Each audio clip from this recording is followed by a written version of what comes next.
తర్వాత project cost ఎందుకు పెరిగింది అనేది ఒక డిస్కషన్ వస్తుంది. దీంట్లో వాస్తవానికి ప్రాణహితలో ఏముండే, రీఇంజనీరింగ్ తర్వాత కాళేశ్వరం ఏమైంది, సింపుల్గా అర్థం చేసుకోవడానికి చాలా పాయింట్స్ ఉన్నాయి కానీ బ్రీఫ్గా పెట్టినాం. ఆ రోజు జలాశయాల సామర్థ్యం 16 టీఎంసీలు. ఈ 16లో 11 టీఎంసీలు బ్యారేజీ, తమ్మిడిహట్టి బ్యారేజీ. అది 152 మీటర్ల ఎత్తున కడితే 11 వస్తుంది. ఆ 11 తప్పితే ఎంత ఉన్నట్టు? 5. కానీ ఇక్కడికి వస్తే 141 టీఎంసీల సామర్థ్యం. ఎక్కడ 16, ఎక్కడ 141, ఆల్మోస్ట్ 10 టైమ్స్ మోర్. 10 అంతల రిజర్వాయర్ల సామర్థ్యం పెరగాలంటే ప్రాజెక్ట్ కాస్ట్ పెరుగుతుందా పెరగదా? అంటే 1,00,000 ఎకరాలకు పైగా ల్యాండ్ ఎక్విజేషన్ చేసినాం మనం. ఆనాడు ప్రాణహిత చేవెళ్లలో ల్యాండ్ ఎక్విజేషన్కి ఎకరానికి 2 లక్షలు పెట్టిండ్రు. కానీ కాళేశ్వరంలో మనము ఎకరానికి 9 నుంచి 16, 18 లక్షల రూపాయలు కూడా ఇచ్చినాం.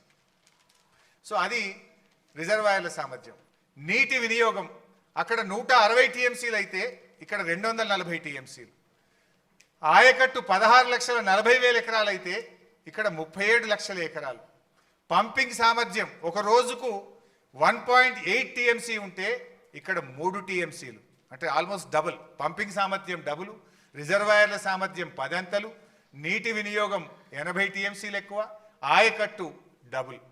అండ్ ల్యాండ్ కంపెన్సేషన్ ఇక్కడ 2 lakhs అయితే యావరేజ్గా మనం 11 lakhs ఇచ్చినాం. ఆల్మోస్ట్ అది 5 టైమ్స్. మరి ఇన్ని పెరిగినప్పుడు ప్రాజెక్ట్ కాస్ట్ పెరుగుతుందా పెరగదా?